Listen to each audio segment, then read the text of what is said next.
चलिए जानते हैं आज की देश और दुनिया की सिलेक्टेड काम की और महत्वपूर्ण 50 बड़ी खबरों को सिर्फ 10 मिनट में। पर अभी तक आपने इस वीडियो को लाइक नहीं किया तो लाइक कर दीजिए। महंगाई बेरोजगारी को लेकर कांग्रेस का मोदी सरकार पर तंज। बोले मोदी 100 रुपए बढ़ाते हैं फिर 2 रुपए कम करते हैं। गैस के दाम कुछ कम नहीं हुए बल्कि पहले से ज्यादा बढ़े हैं। गरीबों से चोरी हुई है। चुनाव जीतने के चक्कर में बस 200 रुपए कम किए हैं। इसरो के सूर्य मिशन का काउंटडाउन शुरू। आदित्य L1 को आज सुबह 11:50 पर श्रीहरिकोटा के सतीश धवन स्पेस सेंटर से किया गया लॉन्च। 15 लाख किलोमीटर का दूरी तय कर पहुंचेगा सूरज के करीब। 2024 लोकसभा चुनाव जीतने के लिए बीजेपी ने देश भर में कॉल सेंटर खोलने का बनाया प्लान। 20,000 कॉलर्स दिन रात करेंगे बीजेपी का प्रचार। एक देश एक चुनाव को लेकर केंद्र सरकार ने बनाई कमेटी। पूर्व राष्ट्रपति रामनाथ कोविंद को बनाया अध्यक्ष। तो वहीं कांग्रेस ने उठाया सवाल। बोली सरकार को अचानक क्यों पड़ी इसकी जरूरत। भारत अमेरिका मिलकर बनाएंगे फाइटर जेट इंजन। अमेरिकी संसद ने डील को दी मंजूरी। भारत को 80% टेक्नोलॉजी होगी ट्रांसफर। इंडिया गठबंधन ने कोऑर्डिनेट कमेटी का किया ऐलान। 14 सदस्यों की समिति में शरद पवार, अभिषेक बनर्जी समेत कई नेताओं का नाम शामिल। 30 सितंबर तक होगा सीट बंटवारे पर फैसला। लालू यादव बोले संकल्प लिया है मोदी को हटाकर ही दम लेंगे। फेस्टिव सीजन में सिलेंडर के दाम में फिर हुई भारी कटौती। रसोई के बाद कमर्शियल LPG सिलेंडर 157 रुपए हुआ सस्ता। अब सिर्फ 1522 रुपए में मिलेगा। बिहार में बीजेपी के खिलाफ पोल खोल अभियान की जेडीयू ने की शुरुआत। भारत ने हासिल की एक और उपलब्धि। गुजरात में पहला स्वदेशी 700 मेगावाट न्यूक्लियर पावर प्लांट हुआ शुरू। पीएम मोदी ने दी बधाई। आदित्य L1 कामयाब हुआ तो अगले 5 साल तक रखेगा सूर्य पर नजर। बताएगा सूरज का भूत, वर्तमान और भविष्य की हर डिटेल। हिंदुस्तान एक हिंदू राष्ट्र, यही सच्चाई है। नागपुर के कार्यक्रम में बोले RSS प्रमुख मोहन भागवत। विपक्षी दलों के नेताओं के घर पड़ेंगे छापे और होगी गिरफ्तारी। इंडिया गठबंधन की बैठक में बोले कांग्रेस अध्यक्ष मल्लिकार्जुन खड़गे। कांग्रेस को इंडिया गठबंधन का कोई फायदा नहीं, बीजेपी से खुद लड़नी होगी लड़ाई। 190 लोकसभा सीटों पर सीधा मुकाबला। अब गूगल से आसान भाषा में मिलेगा जवाब। AI से लेस गूगल सर्च भारत में हुआ लॉन्च। हिंदी और इंग्लिश दोनों भाषाओं में काम करेगा। केंद्र सरकार ने जारी किए GDP के आंकड़े। वित्तीय वर्ष 2023-24 की पहली तिमाही में 7.8% की दर से बढ़ी अर्थव्यवस्था। एशिया कप 2023 के 16वीं सीजन का तीसरा हाई वोल्टेज मुकाबला आज दोपहर 3 बजे से भारत और पाकिस्तान के बीच खेला जाएगा। मैच में बारिश बन सकती है विलेन। सूर्य मिशन से पहले भगवान की शरण में इसरो के वैज्ञानिक। आदित्य L1 के लिए तिरुमाला मंदिर में की पूजा अर्चना। कांग्रेस की अगुवाई से बिहार के सीएम नीतीश कुमार को लगा बड़ा झटका। बीजेपी ने कहा विपक्षी दूल्हा राहुल गांधी ही होंगे। चंद्रयान 3 ने चंद्रमा पर महसूस किए भूकंप के झटके। लैंडर विक्रम पर लगे ILSA पेलोड ने मापा कंपन। इसरो बोला सोर्स का पता लगा रहे। केंद्रीय गृह मंत्री अमित शाह ने बीजेपी के मेरी माटी मेरा देश अभियान का किया आगाज। बोले आने वाला समय अमृत काल का है। चारा घोटाले के मामले में बढ़ेगी लालू यादव की सजा। CBI की याचिका पर 27 सितंबर को होगी सुनवाई। कहा साजिश में RJD प्रमुख भी रहेंगे। भारतीय हॉकी टीम ने जापान को 35-1 से हराया। एशियाई हॉकी वर्ल्ड कप के सेमीफाइनल में की शानदार तरीके से एंट्री। अवैध विवाह से पैदा हुए बच्चों को भी माता पिता की पैतृक संपत्ति में हिस्सेदारी का हक। सुप्रीम कोर्ट का बड़ा फैसला। नेहरू मेमोरियल म्यूजियम का नाम बदलने को राष्ट्रपति द्रौपदी मुर्मू ने दी मंजूरी। अब कहलाएगा प्रधानमंत्री संग्रहालय। अब भारत की सबसे बड़ी ई-कॉमर्स कंपनी अमेजन की डिलीवरी होगी सुपरफास्ट। इंडियन रेलवे के साथ MOU किया साइन। ये आज के समय की जरूरत। 1 नेशन 1 इलेक्शन को लेकर यूपी के सीएम योगी आदित्यनाथ ने दी पहली प्रतिक्रिया। G20 समिट के लिए बुलेट प्रूफ हुई दिल्ली। मेहमानों के आने जाने पर कमरों में बंद कर दिया जाएगा होटल स्टाफ। मुंबई में पोस्टर वार जारी। इंडिया अलायंस की मीटिंग वाली जगह लगे CM एकनाथ शिंदे के पोस्टर। वाहन चालकों को लगा झटका। दिल्ली चंडीगढ़ नेशनल हाईवे पर और ढीली होगी जेब। टोल टैक्स में 10% के करीब हुआ इजाफा। जब राहुल गांधी घोषित होंगे PM का चेहरा तब शुरू होगा खेला। बीजेपी नेता अग्निमित्रा पोल ने बंगाल की CM ममता बनर्जी पर साधा निशाना।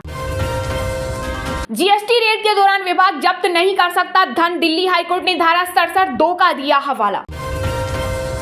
चीन की चौतरफा फजीयत। फर्जी मैप पर भारत ही नहीं मलेशिया समेत 4 देशों ने भी दिखाई आंख। ड्रैगन की लगाई क्लास। दिल्ली के पूर्व स्वास्थ्य मंत्री सत्येंद्र जैन को मिली बड़ी राहत। सुप्रीम कोर्ट ने 12 सितंबर तक बढ़ाई जमानत। राजस्थान में जल जीवन मिशन में 20,000 करोड़ रुपए का घोटाला, ईडी ने जयपुर समेत कई जगहों पर की छापेमारी। भारत आने वाले विदेशियों के लिए पासपोर्ट और वीजा के नियमों में हुए बदलाव, सेवाओं को बेहतर करना सरकार का उद्देश्य। एक देश एक चुनाव को लेकर शिवसेना सांसद संजय राउत ने बीजेपी पर साधा निशाना, कहा देश एक, यही एक षड्यंत्र है चुनाव आगे ले जाने का, कहा सभी राजनीतिक दलों से किए जाए बात। देश में तेज हुई विनिर्माण की रफ्तार, अगस्त में मैन्युफैक्चरिंग पीएमआई 3 महीनों के उच्च स्तर पर आई।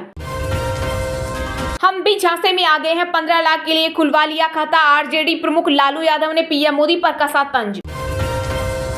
मुंबई में इंडिया गठबंधन की मेजबानी पर भड़का शिवसेना शिंदे गुट, कहा बाला साहेब के विचारों को रोंद रहे उद्धव ठाकरे। हमारी लोकप्रियता की खबरों को मैनेज करने की चाल है, संसद का विशेष सत्र बुलाने पर मुंबई में इंडिया गठबंधन के नेता बोले हमें हराना मुश्किल ही नहीं नामुमकिन है। हिमाचल प्रदेश में आपदा प्रभावितों को 1 साल तक ऋण की किस्तें भरने से छूट, पीड़ितों को सही समय पर मुआवजा देने का निर्देश। रावण के भी थे 10 सिर, विपक्षी गठबंधन इंडिया के पीएम फेस को लेकर बोली महाराष्ट्र के सीएम एकनाथ शिंदे। सनी देओल के फिल्म गदर 2 अब ऑस्कर में मचाएगी गदर, डायरेक्टर अनिल शर्मा ने एकेडमी अवार्ड्स के लिए कसी कमर। वन नेशन वन इलेक्शन पर बनी कमेटी तो भड़की कांग्रेस, हिमाचल के कैबिनेट मंत्री अनिरुद्ध सिंह बोले तानाशाही करना चाहती है मोदी सरकार। इंडिया गठबंधन की मुंबई बैठक में मचा बवाल, कपिल सिब्बल को मंच पर देख कांग्रेसी हुए नाराज, साथ खड़े दिखे सपा प्रमुख अखिलेश यादव। विपक्षी गठबंधन इंडिया ने चंद्रयान 3 की सफलता पर इसरो को दी बधाई, का आदित्य L1 पर है दुनिया की नजर। सावन में 1.63 करोड़ श्रद्धालुओं ने किए काशी विश्वनाथ मंदिर के दर्शन, पिछले कई सालों का टूटा रिकॉर्ड। पूर्व राष्ट्रपति कैसे हो सकते हैं किसी समिति के अध्यक्ष, वन नेशन वन इलेक्शन पर एक सुर में भड़का विपक्ष, केंद्रीय संसदीय मंत्री प्रहलाद जोशी ने ली चुटकी, कहा डरो मत। संसद के विशेष सत्र के दौरान सभी टॉप अफसर और सचिव दिल्ली में रहे मौजूद, केंद्र सरकार का आदेश। सीमा हैदर की लगी लॉटरी, पहले फिल्म कराची टू नोएडा और अब कपिल शर्मा के शो से ऑफर। बिहार में रसोई गैस का दाम 200 रुपए कम होने से गृहिणियों में खुशी की लहर, महिलाएं बोली घर चलाना हो गया था मुश्किल, अब राहत। छत्तीसगढ़ में विधानसभा चुनाव से पहले भूपेश बघेल सरकार के खिलाफ आरोप पत्र जारी करेंगे केंद्रीय गृह मंत्री अमित शाह। पहली शादी के होते दूसरी शादी करना बलात्कार, बॉम्बे हाईकोर्ट ने कड़ी टिप्पणी कर एक शख्स की याचिका खारिज करते हुए राहत देने से किया इनकार। वन नेशन वन इलेक्शन पर सपा की प्रतिक्रिया आई सामने, कहा क्षेत्रीय दलों को समाप्त कर देना चाहती है बीजेपी। चलिए अब जानते हैं जो आम आदमी के काम की और फायदेमंद खबरें हैं उनको विस्तार से। पर अभी तक आपने इस वीडियो को लाइक नहीं किया तो लाइक कर दीजिए।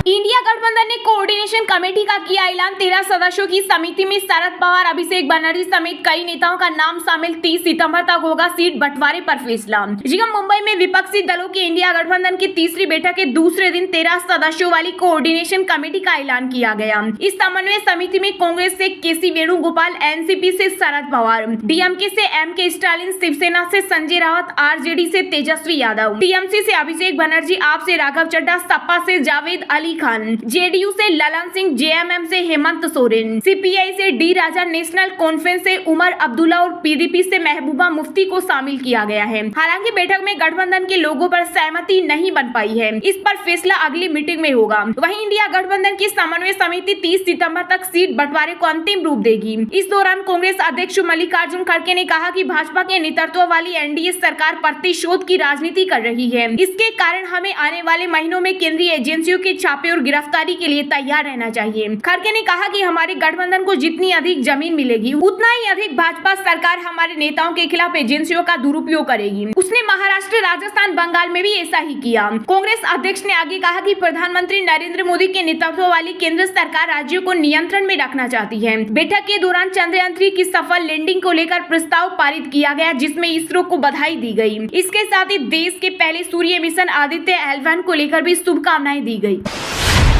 वन नेशन वन इलेक्शन को लेकर मोदी सरकार का बड़ा कदम, पूर्व राष्ट्रपति रामनाथ कोविंद की अध्यक्षता में गठित की समिति, मोदी सरकार संसद के विशेष सत्र में ला सकती है बिल। जी हां, एक देश एक चुनाव को लेकर केंद्र सरकार ने बड़ा फैसला लिया है। सरकार ने इसको लेकर एक कमेटी का गठन किया है। पूर्व राष्ट्रपति रामनाथ कोविंद को कमेटी का अध्यक्ष बनाया गया है। पूर्व राष्ट्रपति की अध्यक्षता में कमेटी कानून के सभी पहलुओं पर विचार करेगी। इसके साथ ही एक देश एक चुनाव की संभावना का पता लगाएगी। कमेटी लोगों की राय भी लेगी, जिस पर विचार विमर्श किया जाएगा। इस संबंध में जल्द ही नोटिफिकेशन जारी किया जा सकता है। वन नेशन वन इलेक्शन के विचार का मतलब देश में लोकसभा और विधानसभा चुनाव एक साथ कराए जाने हैं। केंद्र सरकार ने 18 से 22 सितंबर को संसद का विशेष सत्र बुलाया है। कुछ मीडिया रिपोर्ट के अनुसार केंद्र सरकार संसद के विशेष सत्र के दौरान एक देश एक चुनाव को लेकर बिल पेश कर सकती है। वहीं एक देश एक चुनाव कमेटी के गठन को लेकर कांग्रेस नेता अधीर रंजन चौधरी ने केंद्र सरकार पर निशाना साधा है। अधीर रंजन ने कहा कि एक देश एक चुनाव पर केंद्र सरकार की नीयत साफ नहीं है। अभी इसकी जरूरत नहीं है, पहले बेरोजगारी और महंगाई का निदान होना चाहिए। दरअसल वन नेशन वन इलेक्शन का मुद्दा बीजेपी के एजेंडे में रहा है। आगामी विशेष सत्र पीएम मोदी के नेतृत्व वाली सरकार के 9 सालों का पहला ऐसा विशेष सत्र होगा। इससे पहले 30 जून 2017 को जीएसटी लागू करने के लिए आधी रात को लोकसभा और राज्यसभा की विशेष संयुक्त बैठक बुलाई गई थी। 18 सितंबर से बुलाया गया ये 5 दिनों का पूर्ण सत्र होगा, जिसमें 5 बैठकें होंगी। इसमें लोकसभा और राज्यसभा की अलग अलग बैठकें होंगी, जैसे सामान्य सत्र के दौरान होती है।